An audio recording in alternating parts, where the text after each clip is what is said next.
Video शुरू होने से पहले ये बता दूं कि इस वीडियो में मैं कई सारी चीज़ों की लिस्ट देने वाला हूँ जो कि आप लोगों को शायद आपके लगेज में इंक्लूड या फिर एक्सक्लूड करनी चाहिए। तो इसीलिए मेरा ये सजेशन रहेगा कि एक पेन और पेपर लेके या फिर नोट पैड जो भी आपके पास रिसोर्सेस होंगे उसको लेके आप नोट डाउन करना शुरू कर दीजिए ताकि आप लोग इस लिस्ट को कहीं मिस ना कर दे या फिर इसमें से कुछ छूट ना जाए। तो चलो वीडियो में आगे बढ़ते हैं। हर साल जो भी बैच एमबीबीएस अब्रॉड के लिए फर्स्ट ईयर में जा रही होती है उसके अंदर एक कंफ्यूजन हमेशा से रहता है कि कौन कौन से सामान हमें अपने लगेज में इंक्लूड करने हैं, कौन से वो सामान है जो शायद हम एक्सक्लूड कर सकते हैं जो कि हमें वहां पे ज़रूरत नहीं है, और कौन सा ऐसा सामान है जो कि मेजर हो सकता है लेकिन बहुत सारे लोगों ने उन्हें वो गाइडेंस नहीं दिया। कई बार लोग अपने प्रेफरेंस के हिसाब से दूसरे बच्चों को गाइडेंस देते हैं जो दूसरों के काम नहीं आती। सो कई बार ऐसा होता है कि इन सब चीज़ों के चलते आप अपने लगेज को ओवरवेट कर देते हो जिसके आपको एक्स्ट्रा पैसे भरने पड़ते हैं, या फिर कई बार ऐसा होता है कि आप ज़रूरत की चीज़ें शायद थोड़ी सी कम कैरी कर लेते हो और जो आपके लिए ज़रूरी नहीं था वो आपको वहां पे जाके रियलाइज होता है कि शायद हमें ये चीज़ें यहाँ पे कम लानी चाहिए थी या तो लानी ही नहीं चाहिए थी। So myself Vedant Patil, I'll be a third year medical student studying from Samara State Medical University as soon as I visit to my university again. ये गाइड मैं अपने हिसाब से बिल्कुल नहीं दे रहा, ये मैं ऑन एवरेज हर एक स्टूडेंट को दे रहा हूँ, भले वो लड़का हो या फिर लड़की हो। इसमें थोड़ा बहुत ऊपर नीचे हो सकता है लेकिन वो पर्सनल प्रेफरेंस है। मैं हर जगह पे आप लोगों को इंडिकेट करता ही रहूंगा कि कहाँ पे आप लोगों को अपने हिसाब से चीज़ों को मैक्सिमाइज या मिनिमाइज करना है। तो चलो वीडियो को शुरुआत करते हैं। सबसे पहली बात जब हम लगेज की करते हैं तो वो होता है आपका ट्रैवलिंग बैग। अब ट्रैवलिंग बैग के लिए मैं आप लोगों को पहले ही बता दूं कि ट्रैवलिंग बैग खरीदने के लिए आपको सबसे पहले आपके कंसल्टेंट या फिर एजेंट के पास जाके उनको कॉल या फिर विजिट करना चाहिए कि आप लोग हमें एक आइडिया देके रखिए कि जो भी फ्लाइट आप हमारे लिए बुक करेंगे उसमें लगेज कैटेगरी कितनी होगी। जैसे मोस्ट ऑफ द टाइम्स अगर मैं बात करूं तो मैं जब गया था तो उज्बेकिस्तान की फ्लाइट से गया था, उज्बेकिस्तान एयरवेज, और जब मैं अब यहाँ पे छुट्टियों में आया हूँ तब मैं एरोफ्लोट में आया हूँ। इन दोनों फ्लाइट्स के अंदर मुझे लगेज कैटेगरी थी वो थी 23 और 7 kgs। इसका मतलब ये कि मैं कैबिन के अंदर एक छोटी कैबिन बैग कैरी कर सकता हूँ जो कि 7 kgs के अंडर हो सकती है, और मैं as a luggage 2 bags carry कर सकता हूँ 23 kgs प्लस 23 kgs। कई सारे बार एक दूसरा ऑप्शन भी आपके पास अवेलेबल होता है जो कि होती है एक लगेज बैग और एक कैबिन बैग। इस केस में मोस्ट ऑफ द टाइम जो कैबिन बैग होता है वो 7 to 10 kgs के अंदर होता है, और जो भी आपका लगेज बैग होता है वो ऑलमोस्ट 23 या फिर 30 kgs का आप लोगों को मिलता है। तो मैं ये कहूंगा कि आप अपने कंसल्टेंट या फिर एजेंट को एक बार पूछिए और एक आइडिया लेके रखिए कि वो कौन सी फ्लाइट बुक कर सकते हैं, और उसके हिसाब से फिर आप 2 या तो 3 बैग लीजिए। अगर आप 2 बैग्स कैरी करेंगे जो कि एक कैबिन और एक लगेज बैग है, सो लगेज की आप एक लार्ज साइज की बैग कैरी करना, ये यूनिवर्सल होता है। आप जब भी लेने जाओगे खरीदने जाओगे तो आप बस उनको कहना कि हमें एक कैबिन बैग चाहिए और एक यूनिवर्सल जो साइज जो बड़ा साइज होता है बैग का वो दीजिए, मीडियम साइज नहीं दीजिएगा। और जब आप कैरी करोगे 3 बैग्स जो कि 23 और 7 kgs का होगा, सो मैं सजेस्ट करूंगा कि आप एक बड़ा, एक मीडियम साइज और एक कैबिन साइज का बैग आप कैरी कीजिए। Why not 2 big bags? इसका रीजन ये कि जब आप रशिया से या फिर जहां से भी आप अपना एजुकेशन करते हो, छुट्टियों में जब आप इंडिया वापस आओगे तो आपके लिए एक चीज हो जाएगी कि आप बड़े बैग के अंदर अपना मीडियम और छोटा बैग उसके अंदर ही पैक कर सकते हो। इसमें कोई हैसल या वेर एंड टेयर नहीं होता। वो बनाए इस तरीके से होते हैं यूनिवर्सल साइज से कि आप लोग उसके अंदर दोनों बैग्स को एडजस्ट कर सकते हो। जब मैं छुट्टियों में आया था और जब मैं आता भी हूँ तो भी मैं ऐसा ही करता हूँ। मैं अपनी बड़ी बैग के अंदर अपनी दोनों बैग्स कैरी कर लेता हूँ जो कि एक मीडियम साइज और एक कैबिन बैगेज होता है। और जब मुझे कैबिन में वजन ले जाना होता है तब मैं सिर्फ एक नॉर्मल सी शोल्डर बैग कैरी करता हूँ जो हम कॉलेजेस वगैरह में ले जाते हैं। उसके अंदर मैं क्या क्या रखता हूँ मैं आप लोगों को आगे बताऊंगा, जो कि आप लोगों को कैबिन लगेज के अंदर मैंने यहाँ पे बता दिया है। अगली बात अगर की जाए तो वो होगी documentation. One of the most important things जो आप लोगों को अब्रॉड इन्हें हर जगह पे कैरी करते हुए संभाल के रखना है। सो डॉक्यूमेंटेशन के लिए एक टिप कि आप एक बड़ी फाइल कैरी कर लीजिएगा अपने साथ में। उस फाइल में आप अपनी जितने भी डॉक्यूमेंटेशन ले जाओगे उसको अच्छे से आप रख सकते हैं। अब इन दो चीजों को मिला के मैं आप लोगों के लिए तीसरा पॉइंट लेके आया हूँ जो कि है लगेज बैग और कैबिन बैग को हम कैसे डिफ्रेंशिएट करें। तो हम अपने सामान को किस तरीके से पैक करें कि एयरपोर्ट में हम लोगों को कोई भी दिक्कत ना हो, हम बस जाए, हमारा सामान चेक इन हो जाए और हम अच्छी तरीके से वहां पे अपनी यूनिवर्सिटी पहुंच जाए बिना किसी लोड के। तो सबसे पहली बात तो मैं आप लोगों को कैबिन से शुरू करता हूँ। कैबिन बैग में आप लोग क्या क्या ले जा सकते हैं? कैबिन बैग में आप सबसे मेन बात तो ले जा सकते हैं इलेक्ट्रॉनिक्स। इसीलिए आप लोग जो भी इलेक्ट्रॉनिक्स अपने साथ कैरी करेंगे, हो सकता है कि आपका आईपैड हो, टैबलेट हो, सेकेंडरी मोबाइल हो, चार्जर्स, ईयरबड्स, या फिर आप लोगों के और भी इलेक्ट्रॉनिक्स आइटम्स जैसे कि यूनिवर्सल सॉकेट या फिर मल्टीप्लग बोर्ड जो भी हम लेके जाते हैं यहाँ से, वो सारी चीजें आप लोगों को कैबिन बैग में रखनी है। ये सारी चीज़ों को आप लोग बिल्कुल लगेज बैग में रखने की गलती मत कीजिएगा, क्योंकि अगर वहाँ पे चेकिंग के अंदर बैग में ये सब स्कैन हो गया, तो ये सब चीज़ें आप लोगों को निकालनी पड़ेंगी और फिर से आपका सामान मतलब खोल के आप लोगों को बहुत ज़्यादा दिक्कत हो जाएगी। सो यही सारी चीज़ें जो भी है मतलब पावर बैंक्स वगैरह जो भी इलेक्ट्रॉनिक्स है वो आप कैबिन के अंदर फिल कीजिएगा। कैबिन में अगर और बात की जाए तो आप लोग भर सकते हैं अपना डॉक्यूमेंटेशन। जो भी डॉक्यूमेंट की फाइल मैंने आप लोगों को बताई वो आप अपने कैबिन बैग में ही कैरी कीजिएगा। Why is the reason? क्योंकि बहुत सारे टाइम ऐसे होता है, मतलब मेरे साथ तो अभी तक नहीं हुआ, लेकिन आप लोगों ने इंटरनेट के थ्रू ऐसी न्यूज़ पढ़ी होगी कि किसी का सामान आने में डिले हो गया, किसी का सामान कुछ देर के लिए मिसप्लेस हो गया।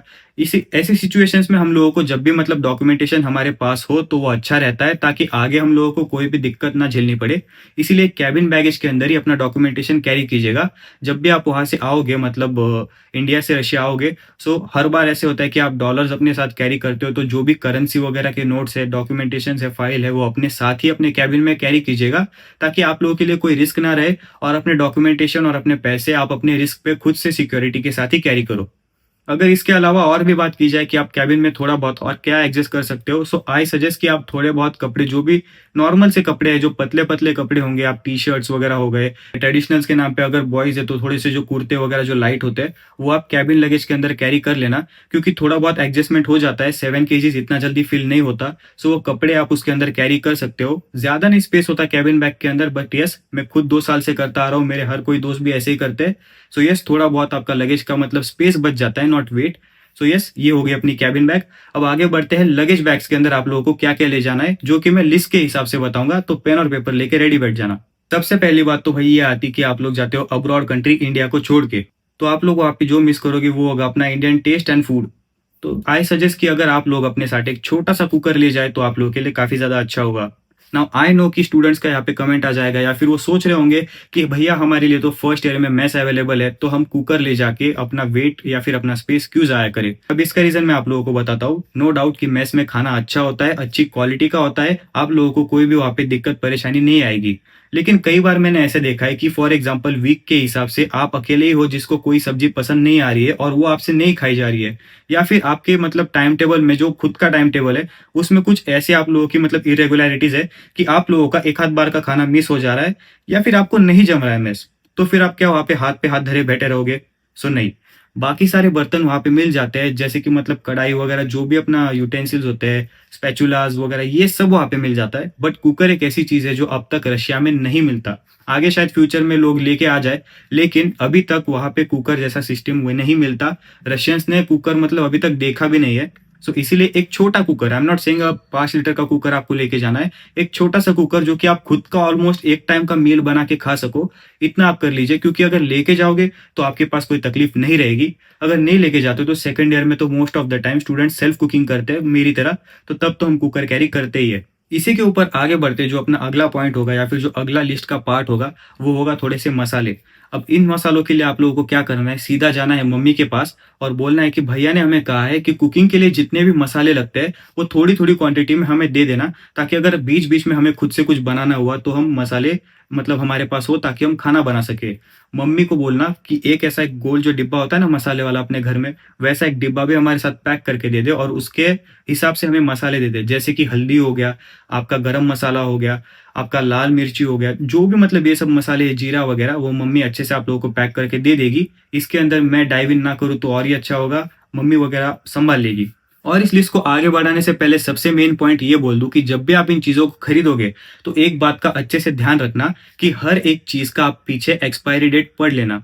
खाने के ऊपर अगर हम अगला पॉइंट लेके चले तो वो होंगे कुछ स्नैक्स। अब वो आपका प्रेफरेंस होता है कि आप लोगों को मतलब डेली लाइफ में क्या क्या स्नैक्स पसंद है। अगले इंपॉर्टेंट पॉइंट के ऊपर बढ़े तो I will suggest medicine. So yes, अपना एक मेडिसिन का किट कैरी कर लेना, और अगर आप लोगों को कोई भी मेडिकल कंडीशन है तो उसका प्रेस्क्रिप्शन डॉक्टर से लेना बिल्कुल मत भूलना। और जो भी मेडिसिन आप कैरी करोगे उसका भी प्रेस्क्रिप्शन आप डॉक्टर से बिल्कुल लेना, क्योंकि वी डोंट नो कि कौन सी मेडिसिन का कितना हाई डोसेज ऑफ ड्रग है। तो आप लोगों को कोई भी एयरपोर्ट पे मतलब रुकाए नहीं, डॉक्टर का प्रेस्क्रिप्शन साथ में कैरी करके हर एक मेडिसिन, सर्दी, खांसी, सर दर्द, पेट दर्द, हर एक चीज की दवाई आप अपने साथ कैरी कर लेना। ऑफ कोर्स अपने हॉस्पिटल में इतनी ज्यादा मतलब आप लोगों के लिए सुविधाएं है कि हॉस्पिटल खुद आप लोगों को ट्रीटमेंट प्रोवाइड करता है, बट इमरजेंसी टाइम में या फिर टेम्पररी टाइम में अगर आप लोगों के पास मेडिसिन हो तो वो अच्छा रहेगा। किसी के ऊपर डिपेंड होना या फिर टाइम का वेट करना आप लोगों के लिए ये अच्छा सजेशन नहीं रहेगा। सो यस, मेडिसिन कैरी करना और उसका प्रेस्क्रिप्शन कैरी करना बिल्कुल मत भूलना। मेडिसिन के साथ ही आप लोग मतलब थोड़े से और कुछ चीज़ें कैरी कर सकते हो, जैसे विक्स, मूव वगैरह, जो पेन रिलीवर स्प्रे होता है, इनहेलर्स वगैरह, जो भी आप यूज़ करते हो, आपके प्रेफरेंस के हिसाब से हर एक चीज़ को आप एक बार एनालाइज कीजिए कि आप क्या क्या चीज़ें मतलब ऑलमोस्ट यूज़ करते हो, और उस चीज़ को मतलब बिना किसी झंझट के कैरी कर लेना। एक्स्ट्रा चीज़ें रहेंगी, यूज़ में नहीं आएंगी तो भी चलेगा, बट वहाँ पे जाके स्कैरसिटी नहीं होनी चाहिए। इस बात को हमेशा से ही याद रखना आप। इसी पॉइंट को आगे लेके चलते हैं, जो कि होगा अपना ग्रूमिंग किट। अब ये लड़के और लड़कियों के लिए अलग होगा। लड़कों के लिए ये हो सकता है कि मतलब शेविंग क्रीम, फेस वॉश वगैरह, ये सब जो हम ग्रूमिंग करते हैं ऑन रेगुलर बेसिस, ये हो गया। लड़कियों के लिए भी ऑलमोस्ट सेम, बस उसके अंदर अपना मेकअप वगैरह या फिर स्किन केयर जो भी करते हैं वो थोड़ा सा ऐड हो जाएगा।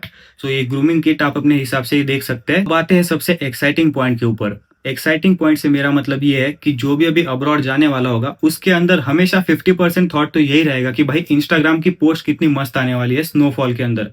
सो इस मौसम में मोस्ट ऑफ द टाइम लोग कंफ्यूज होते हैं कि हम कपड़े कौन से कैरी करें। So I will give you a very normal guide. कपड़े आप वही कैरी करना जो आप लोगों को फैशनेबल और अच्छे लगे। Why is that? I know कि रशिया में या फिर बाहर की कंट्रीज में ठंडी बहुत ज्यादा होगी। अगर अपने कॉलेज की बात करूँ तो रशिया में यस 3 से 4 महीने बहुत ज्यादा स्नो रहती है, लेकिन ऐसा है कि कई सारे लोग सिर्फ और सिर्फ वुलन या फिर जो मोटे कपड़े होते हैं वही लेके आ जाते हैं। नो डाउट वो आप लोगों को बाहर बहुत अच्छी गर्माहट प्रोवाइड करता है, लेकिन जब आप क्लासेस के अंदर जाओगे, किसी शॉप के अंदर जाओगे, इवन हॉस्टल्स के अंदर रहते हो, तो यहाँ पे सेंट्रली हीटेड सिस्टम रहता है, जिसका मतलब ये कि रूम टेम्परेचर से भी ज्यादा अच्छी गर्माहट यहाँ पे रहती है। तो उस टाइम पे जब आप वुलन कपड़े या फिर एकदम मोटे मोटे कपड़े पहन के वहां पे बैठे रहोगे, तो आप लोगों को बहुत ही ज्यादा गर्मी और सफोकेशन होगी। इसीलिए आई सजेस्ट कि आप लोग मोटे कपड़े भी कैरी कीजिए। आप लोगों के प्रेफरेंस के हिसाब से विंटर के लिए भी आप लोग क्लोथ्स बिल्कुल कैरी कीजिए, वो आप लोगों की हेल्थ के लिए बहुत अच्छा रहेगा। बट आप लोग सिर्फ उसी कपड़ों के ऊपर प्रेफरेंस मत रखिए। आई विल सजेस्ट यू कि अगर आप लोगों को हॉस्टल वगैरह में रहना है for both boys and girls, तो फॉर्मल टी शर्ट्स या फिर जो भी आप ट्राउजर्स वगैरह यूज करते हैं घर में, लाइक या फिर नाइट वेयर जो भी आप यूज करते हैं, उसका एक एक पेयर आप अपने साथ कैरी कर लीजिएगा कि अगर आपने एक धो दिया है वॉशिंग मशीन में तो दूसरा आप यूज कर सकते हैं। अगर कॉलेजेस की बात की जाए तो आई सजेस्ट कि आप ऑलमोस्ट एक या दो एक फॉर्मल आउटफिट रख लेना। Why formal? क्योंकि फॉर एग्जांपल अगर आप किसी मतलब कंपटीशन में पार्ट लेते हो, कोई स्पीच देते हो, या फिर कोई ऐसा ओकेजन आ जाता है जब आपको थोड़ा सा फॉर्मल लुक प्रेजेंट करना हो, तो आप लोगों के पास एटलीस्ट 1 पेयर या फिर 2 पेयर्स ऑफ फॉर्मल्स आपके पास रहे। This goes for both girls and boys too. अगर बाकी चीजों की बात की जाए तो आप लोग मतलब जो नॉर्मली बाहर घूमेंगे वगैरह, उसमें आप लोग अपने हिसाब से जो भी आप लोगों को, जो आपका स्टाइल है उसके हिसाब से आप अपने कपड़े कैरी कीजिए। हम वहाँ पे स्नो शूज और स्नो जैकेट लेके रहते हैं, तो उसमें आप लोगों को ज्यादा ठंडी नहीं लगेगी। जस्ट एक छोटा सा हाईलाइट या फिर एक सीनियर भैया की तरफ से टिप ले लो कि जैसे ही आप लोग फर्स्ट ईयर में आओगे तो दिसंबर मंथ में आप लोगों की होती है फ्रेशर्स पार्टी। और फ्रेशर्स पार्टी के अंदर भाई एक ही क्लोथिंग पैटर्न है जो हर कोई हर साल फॉलो करता है, जो कि होता है लड़कों के लिए सूट, और लड़कियां मोस्टली वन पीस प्रेफर करती है। अगर आप लोगों के दिमाग में नहीं था तो आप एक वन पीस कैरी कर लेना। और लड़कों के लिए भी ये टिप है कि आप लोग भी 1 पेयर ऑफ सूट कैरी कर लेना, जो कि थोड़ा सा पार्टी वेयर टाइप हो। अब लास्ट ईयर की बात की जाए तो मैस्कुरेड थीम था। लगेज पैकिंग में आप लोगों को मैं 3 विंटर वेयर्स के बारे में बताने वाला हूँ जो आप लोगों को इसेंशियली कैरी करना ही है। सबसे पहली बात हो गई आप लोगों के थर्मल्स। 2 पेयर ऑफ थर्मल्स, लड़का हो या लड़की, आप लोगों को हर किसी को कैरी करना ही है। जब आप स्टार्टिंग में रशिया आओगे तो इमीडिएटली पहले दिन में ही आप लोगों के पास आपके जैकेट्स नहीं होंगे। अगर आप लोगों की बैच आगे की है, जैसे कि मतलब अक्टूबर या फिर नवंबर के आसपास की, तो आप लोगों को ठंडी की दिक्कत हो सकती है। तो आप लोग 2 पेयर ऑफ थर्मल्स कैरी कर लेना। एक अगर आप लोग धोने के लिए रखते हो तो दूसरा आप लोगों के पास as an option to wear हो जाता है। सेकंड चीज की बात करें तो वो होगा आपका ग्लव्स। इंडिया से आते समय एटलीस्ट एक ग्लव आप कैरी कर लेना, क्योंकि जब आप मॉस्को में उतरोगे या फिर डायरेक्ट समारा की अगर आपकी फ्लाइट है तो भी ठंडी होती है, ठंडी फील होती है। तो आप कैबिन बैग के अंदर इसको कैरी कर लेना, ताकि आप जैसे ही एयरपोर्ट पे उतरो तो आप लोगों का ग्लव आप पहनो। और तीसरी चीज रहेगी आप लोगों की विंटर कैप। इसको भी आप कैबिन बैग के अंदर ही कैरी करना, ताकि आप जैसे ही एयरपोर्ट पे उतरो आप लोग अपना विंटर के ग्लव्स और जो विंटर कैप है उसको पहन सकते हो, और एयरपोर्ट से बाहर निकल के फिर आप लोगों को आगे की जर्नी करनी है। क्लोथिंग को ही थोड़ा सा आगे लेके चलते हैं और अभी आते हैं अपने हॉस्टल लाइफ के ऊपर कि वहां पे आप लोगों को क्या क्या एसेंशियल्स लगेंगे। तो मेन थिंग तो ये हो गई कि आप लोगों को पिलो कवर्स और बेडशीट कवर्स साथ में कैरी करना है। इसका रीजन ये है कि आप लोगों को ये रशिया में भी मिल जाएगा, लेकिन उसकी प्राइस इंडिया के कंपैरिजन में बहुत ज्यादा एक्सपेंसिव है। तो इसीलिए मैं कहता हूँ कि at least 1 extra pair of pillow cover, क्योंकि एक आप लोगों को हॉस्टल देता है, एंड एक एक्स्ट्रा पेयर ऑफ बेडशीट जो कि हॉस्टल देता है। सो 2 पेयर ऑफ आपके पास बेडशीट हो गया एंड 2 पेयर ऑफ आपके पास पिलो कवर हो गया। और बाकी सब आपके डेली के सामान जैसे आपका टॉवल्स हो गया, नैपकिन्स हो गए, जो भी आप डेली के हिसाब से यूज़ करते हैं, सॉक्स वगैरह, उसके आप अच्छे खासे पेयर्स कैरी कर लेना कि आप लोगों को साल भर कोई दिक्कत नहीं आए। Most of the important thing जो कि हर कोई भूल जाता है, हर कोई भूल जाता है, 1 पेयर ऑफ ट्विज़र्स।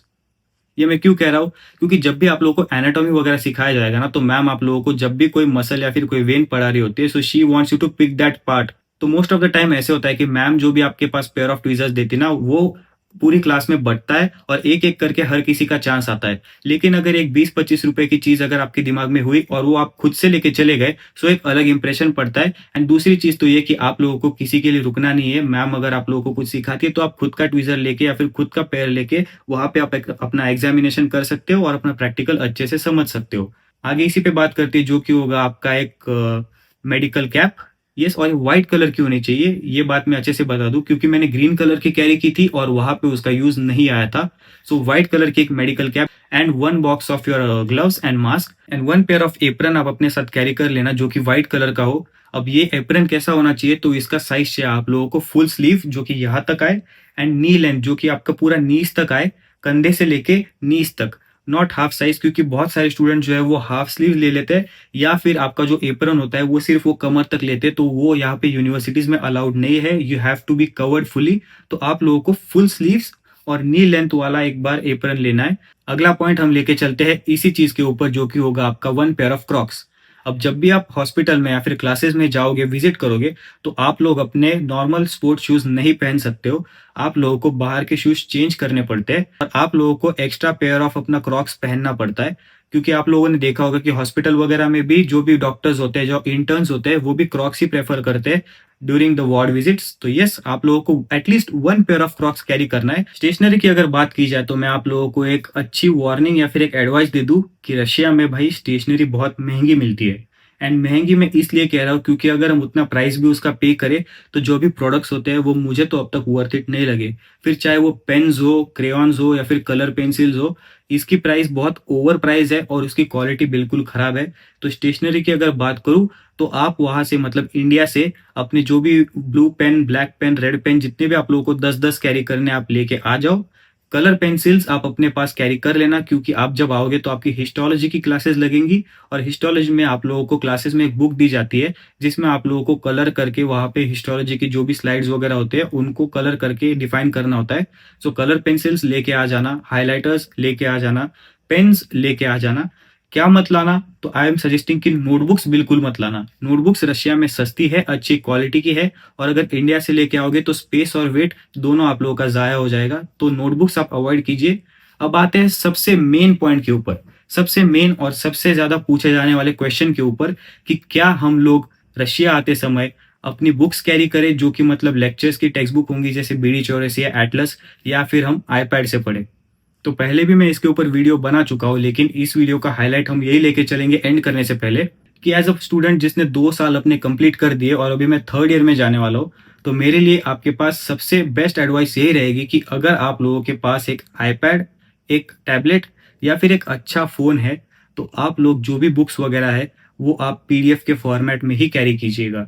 ये मेरी इन जनरल एडवाइस है। कई सारे लोगों की पढ़ाई सिर्फ और सिर्फ पेपर बैक पे ही होती है, तो उन लोगों के लिए ये एक्सेप्शन है।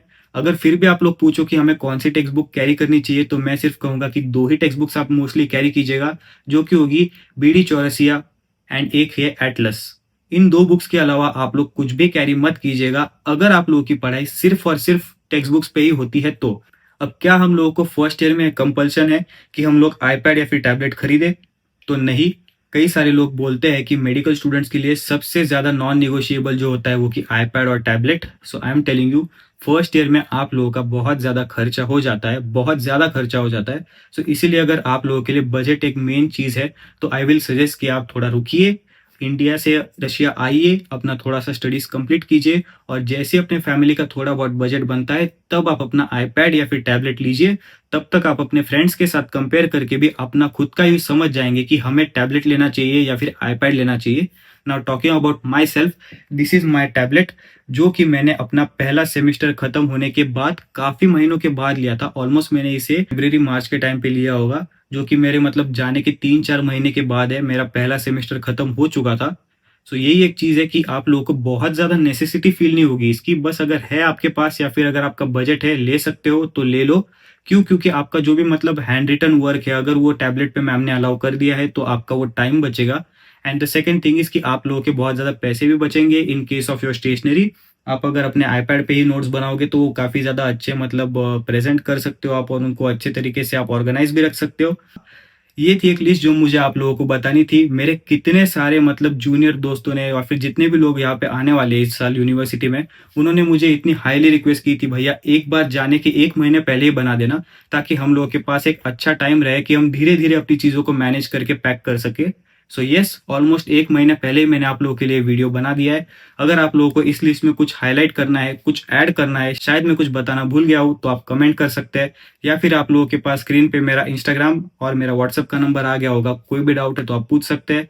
तब तक के लिए भाई यही थी आप लोगों की लिस्ट, जो कि इन जनरल मुझे बतानी थी। लिस्ट में थोड़ा बहुत वेरिएशन हो सकता है, लेकिन वो आप लोगों को एनालाइज करना पड़ेगा कि आप लोग डेली लाइफ में क्या कम यूज करते हैं और क्या आप लोगों को एक्स्ट्रा यूज करना है।